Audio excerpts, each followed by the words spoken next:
Greetings and welcome to another lecture in psychopathology, specifically the neurodevelopmental disorders. We're going to be starting with talking about a specific learning disorder, and the most common of which is dyslexia. Now, dyslexia is very, very common, more common in boys than girls, but still, it's 1 in 59 people. That's pretty common. And what dyslexia causes is problems in seeing and recognizing letter shapes is how it mostly turns out to be. Problems basically with perception. Now, the thing is, people with dyslexia often do not learn to read well. Some don't learn to read at all, or they learn to read much later, because it seems like every time they look at a letter, it looks different. And it can be very difficult to learn how to read if every time you look at a letter, it looks different. It's reversed. It's different. But a lot of times people with dyslexia are very, very smart. It's one of the problems with testing intelligence, when a lot of times we tend to sort of associate, intelligence with being able to read and write well. It's also linked very well with creativity. There's a lot going on in there.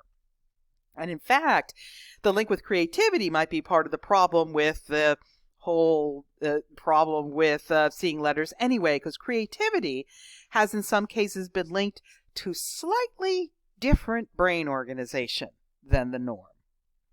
What's most likely going on here does indeed have to do with the brain, the central nervous system, specifically the brain, specifically those dealing with cognitive skills, because it's in cognitive skills that these problems show up. Problems with reading and that sort of thing. It does appear that dyslexia may be genetic. It does appear that it may be inherited in the way that some other slightly different brain organizations are inherited. Now, it doesn't mean this different brain organization is wrong. It simply means that living in this culture where reading is so important that it puts the person at a bit of a disadvantage. In other cultures or at other times when reading perhaps was not as important, this could have been a very useful thing, going along with the creativity and the intelligence. Those are very handy to have around. The treatment depends on the child. And to tell you the truth, we've not really come up with good treatments for everyone, or even tremendously successful treatments. A lot of time these days, treatments might involve things like listening to textbooks or other books instead of reading them. It might involve using, word to print, speech recognition in terms of writing, that sort of thing. So it's less trying to fix it, because you can't really fix the brain organization, more trying to get around it. But at any rate, there hasn't been a huge amount of success going through this. Hopefully that will change in the future with more ways of doing things slightly differently. From here, we move on to fairly serious deficits, fairly serious problems. Intellectual disability is a global term, but it's going to cover everything else in this chapter. And it's essentially a deficit in general mental abilities. In other words, it's a deficit in intellect. It's intellectual disability. It's named exactly what it is.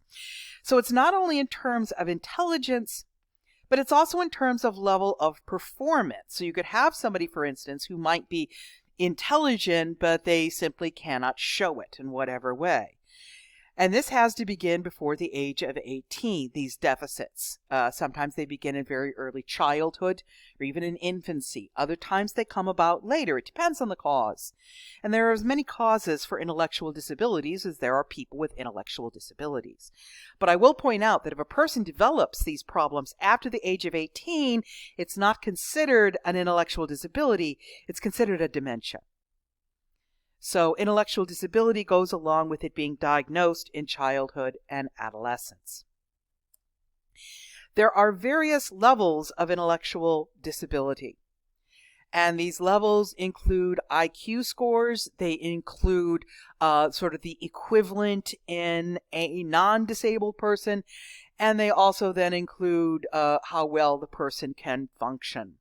The first, for instance, is called a mild intellectual disability. And in this case, the intelligence quotient is between roughly 50 and 70. Now realize that it's difficult to tell an adult's intelligence quotient. Because an intelligence quotient is devised by essentially taking a child's sort of what age they score at and dividing it what age they are. It's something along those lines. And once you hit adulthood or even late adolescence, those things start to plateau out. It can be difficult to tell the difference in in ability between, say, a 25-year-old and a 40-year-old, unless we're looking at things like reaction times, which we're not here. So for the most part, IQs are most accurate if they're accurate at all. That's a whole nother video on its own. They're most accurate in childhood. So we're talking an IQ between 50 and 70, which is fairly low. The average IQ is considered to be 100. So we're talking at an intellectual level, at least as an adult, about the same as an 8 to 10-year-old child.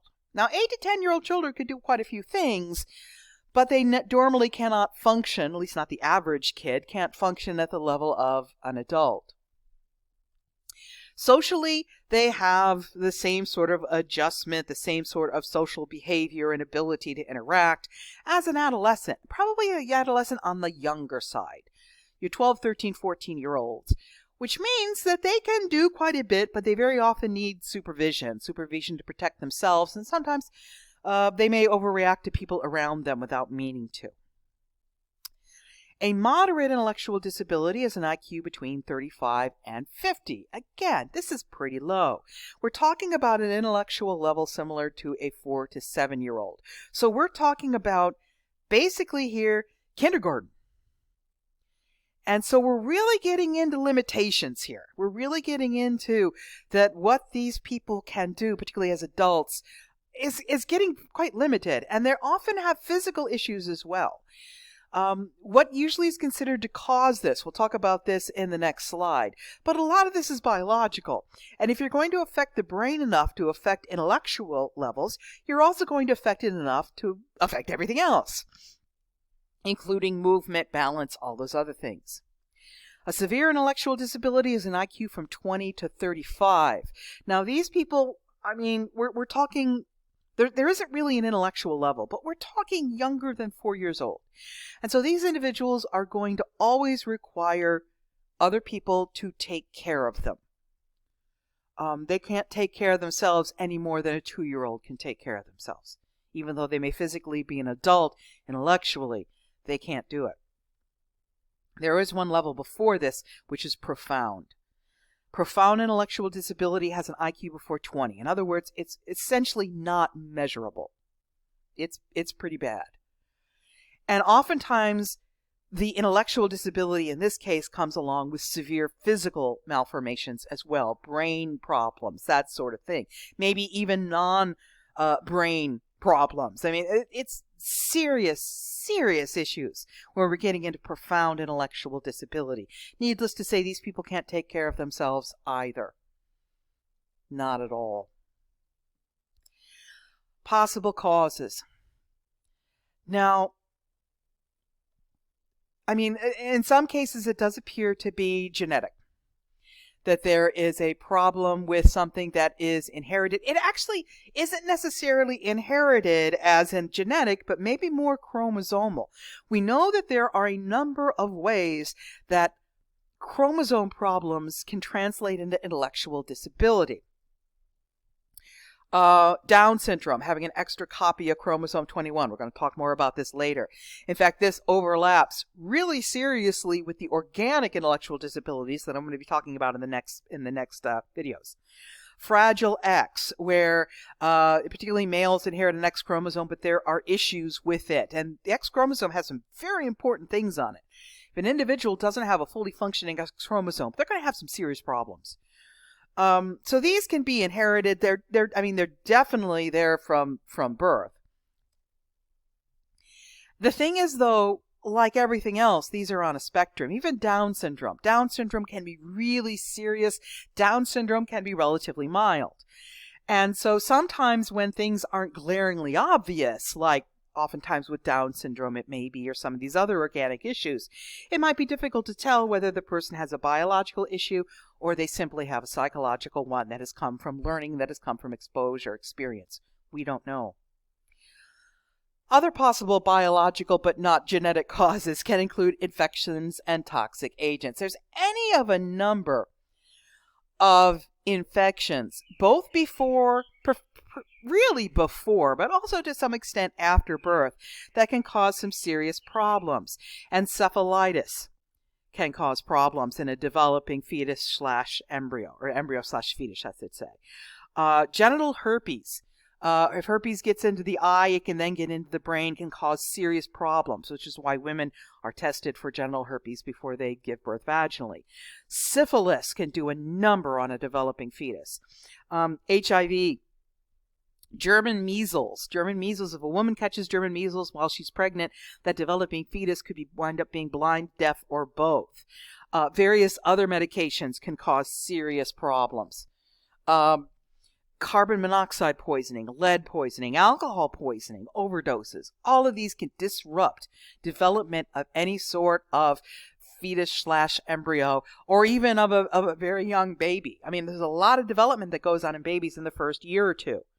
So anything that could come along that could damage the brain, particularly during development, periods of serious development, but also afterwards, can cause these problems. Trauma. Physical injury at birth, head injuries, difficult births. There can be damage to the brain from lack of oxygen or hypoxia. If it takes too long for the baby to be born, and the baby can't get that breath of air when it needs it, or if there is, sometimes the umbilical cord is tied around the neck, it's tangled, or there might be bleeding, which can cause issues, again, with oxygen going to the brain. Lots of things can cause problems.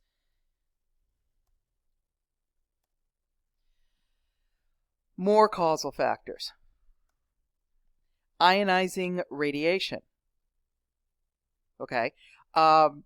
If a person is exposed to radiation, large amounts of radiation, whether it's through a natural source, a natural source would be we're exposed to pretty good levels of radiation whenever we fly, because the natural levels of the atmosphere that would otherwise protect us are not there. So that could definitely be a problem. Or X-rays, or things like radiation in the environment, whether it's from a nuclear plant problem like Chernobyl or 3 Mile Island, or whether it's simply some places in the country have high levels of radiation, whether it's radon or something else. Could definitely be problems. What does this radiation do? It can produce mutations. In both sperm and egg. It's probably more likely in sperm, because sperm are continually being produced. Women are born with all the eggs that they will ever have. The eggs mature and are ovulated, but men are constantly producing sperm, brand new. And so if there is a problem with an X-ray or something there, you could definitely then see a problem with a sperm, with too many chromosomes, not enough, that sort of thing. Like I said, possible causes: X-rays, nuclear weapons testing, radiation in the ground, radiation at high elevations, all that sort of thing. Malnutrition. Malnutrition both before birth as well as after birth can cause some serious problems. Now, granted, this is less a problem necessarily with the brain. This is less a problem than with things like radiation or hypoxia or some of these genetic that you could look at and say that's it.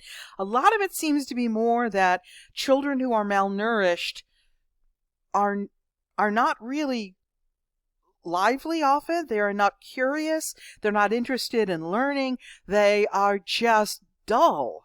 And it's not their fault, because if they don't get enough nutrition to get their brain going, to keep it functioning, to get everything they need, it makes sense that they're going to have problems showing interest, even afterwards. Because early deficits, early malnutrition can cause problems that cannot be made up later. So it is very, very important that both women who are pregnant as well as young children get enough food and the right kind of food, which is why our country has programs for that. Because if children fall behind because of malnutrition, the younger they are, the less likely they are to ever be able to reach their full potential.